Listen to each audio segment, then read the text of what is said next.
Hello everyone. So today we are going to be learning about this chapter, The Blue Bead, written by Nora Burke.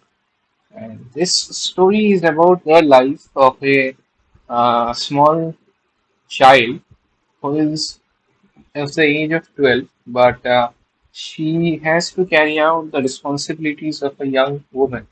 So we can say that she is a child woman, and we will learn about the daily life of the girl, her struggles, and a remarkable incident and a show of bravery shown by the girl.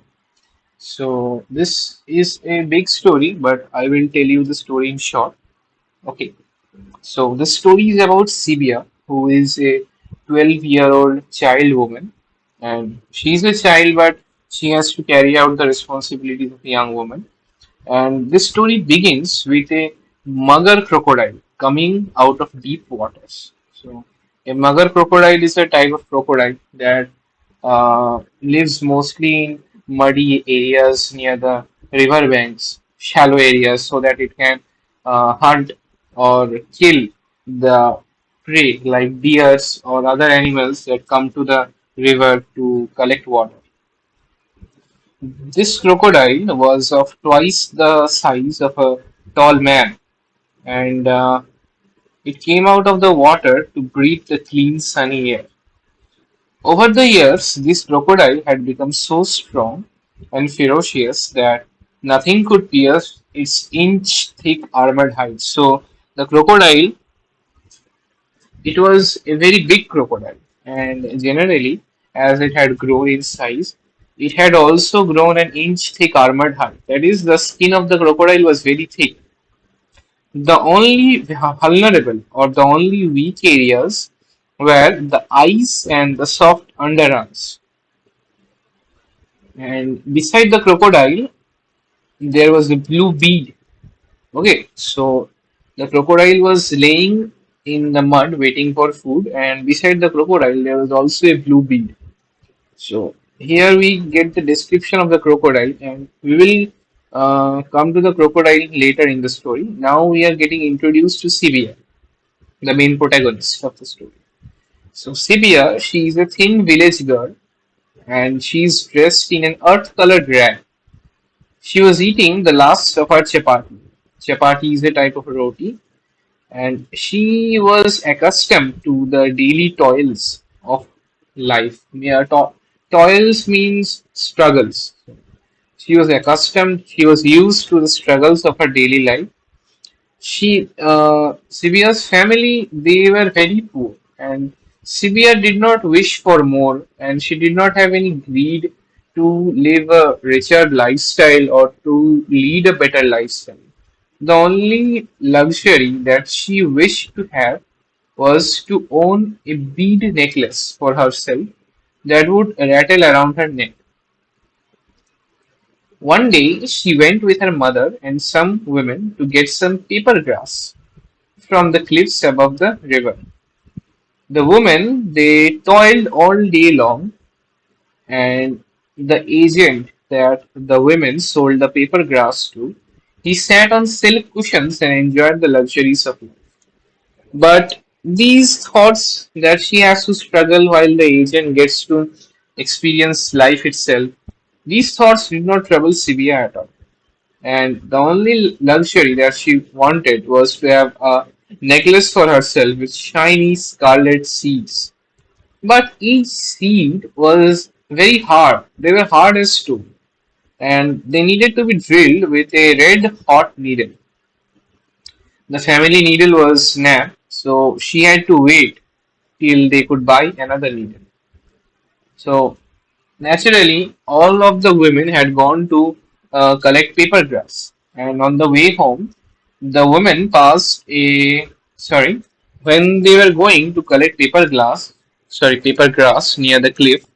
They passed a Gujar encampment. Sibia glanced at the Gujar women as she went towards the cliff. The Gujars, they were junglis, meaning people who lived in jungles. They did not have permanent homes.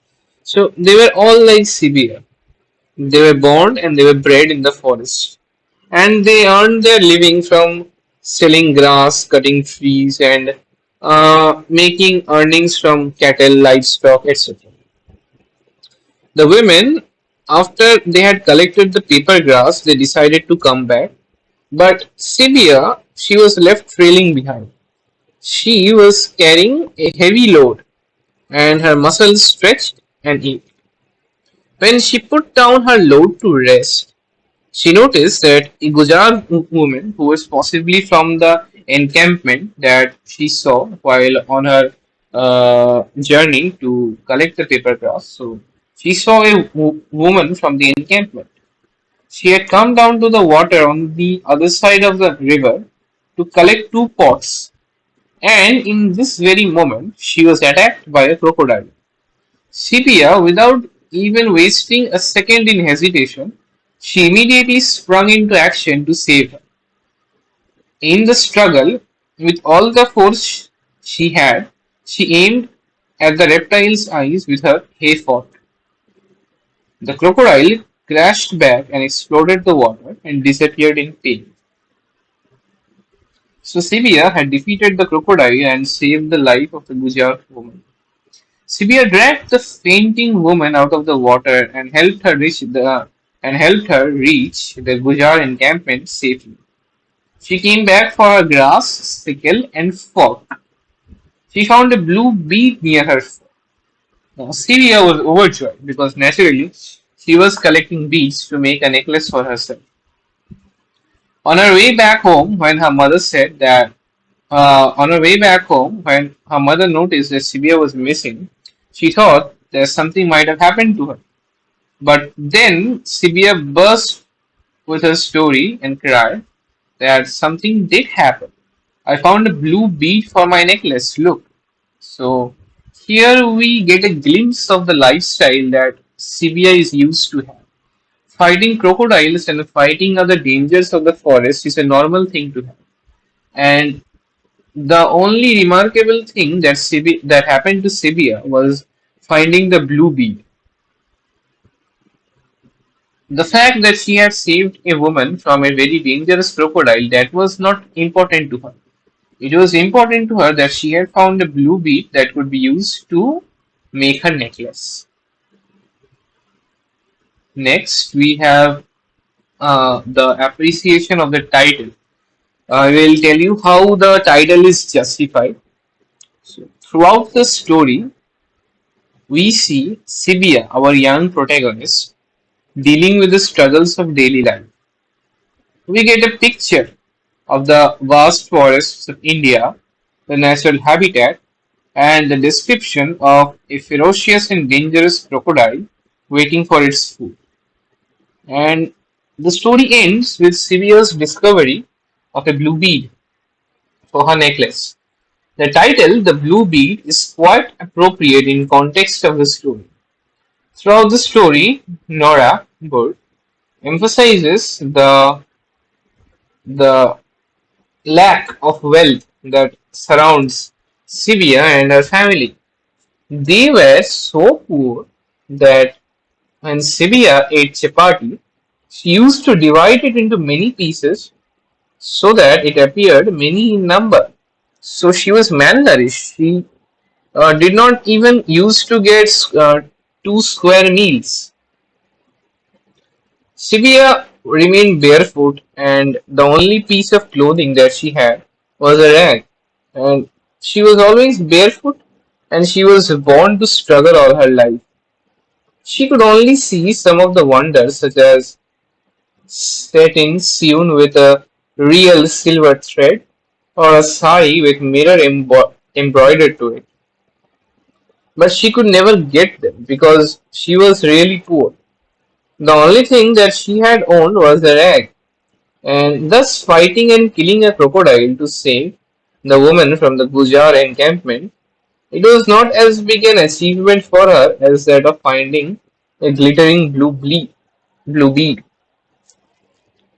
She was very poor and wanted to make a necklace for herself. So, naturally, when she found the blue bead, she was very happy. And killing crocodiles and facing other hardships, it was part of her daily routine, so it did not seem like much to her. But when she found the blue bead, she was very happy. The blue bead was one of the unattainable wonders for her that she managed to attain in the end. Thus, it was only natural for her to rejoice at having discovered the glittering bead. Hence, Sibia says to her mother in ecstasy, I found the blue bead for my necklace. And next, I will tell you about the important themes that are highlighted in the story. First is where there is a will, there is a way. The Blue Bead is a story that depicts the extraordinary power of human will. If we are determined to achieve something, we can always find a way. Sylvia, hardly 12 years of age, sees a Gujar woman being attacked by a ferocious crocodile. She jumps from rock to rock as if she had wings. The smiling crocodile has his eyes rolled onto Sibia, and one slap of the tail could kill her. But she is determined, and with all the force in her little body, she drives the hayfork into the reptile's eyes. Rather than giving up in order to reach back home, she overcomes the crocodile and helps the woman to go back to the Gujar encampment.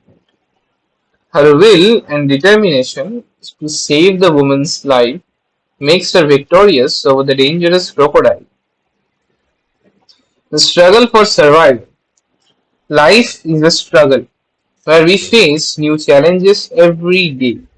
For the people residing in the vicinity of the forests, life is full of hardships. The Blue Bead is a story about a girl, Sibia, her family, and the people struggling for survival in a hostile environment. Besides, lives of the people in the Gujar encampment are continuously threatened by the wild animals. Moreover, epidemics like cholera and influenza break out rather frequently. The mud houses they lack even the basic amenities. The amenities means essentials like toilets, kitchens, they are essentials. The roads are not proper, the people use sticks and dung as fuel for fire. Smoke could result in respiratory problems. Sibia belongs to such a poor family that she has never owned anything but a rag. She is thin, malnourished, and she divides the chapati into many pieces so that it would seem more. The women of the villages have to climb the cliffs to get paper grass to sell in the market. They have to carry a great load back home. Since there are no bridges across the rivers, the women they need to jump from stone to stone and have to shout or make noise to frighten the crocodiles. People like the Gujar woman in the story come to the rivers to fetch water for daily needs, and hence their lives are always at risk from wild animals. Nevertheless, even the serious health hazards, lack of basic facilities, and other hurdles fail to subdue the invincible human spirit. So, here we get to understand about all the hardships that Sibia's family, the women around her, and the Gujar people have to face. Next is poverty. Poverty is one of the important themes of the story. It is depicted through the life of Sibia. She lives in a mud house in a noisy village, and she is introduced as a thin, starveling child dressed in an earth colored rag. She is 12 years old, but she has accepted the fact that she has born to struggle in life. To make her chapati seem more, she divides it into many pieces so that it seems more. She stands amazed before the sweetmeat stall, but she cannot have them because she is poor. Satin sewn with silver thread and clothes with glass embroidery, they seem wonderful to her eyes. But she has to go to collect paper grass from the cliffs along with her mother to provide for her daily needs. She imagines how nice it would be to hear the rattling swish of beads. That is, she wanted to make a necklace for herself, but she has to wait till her family could afford another needle to drill the beads. The last scene of the story is highly touching as Sibia exclaims to her mother that she has found the blue bead for her necklace. The battle that she fought with the crocodile to save with the Gujar woman is sidelined by Sibia because this is a part of her daily heroism. She has to do this daily to survive in the jungle. And what is worth more to her is not the fight with the crocodile. It is the fact that she has found a blue bead.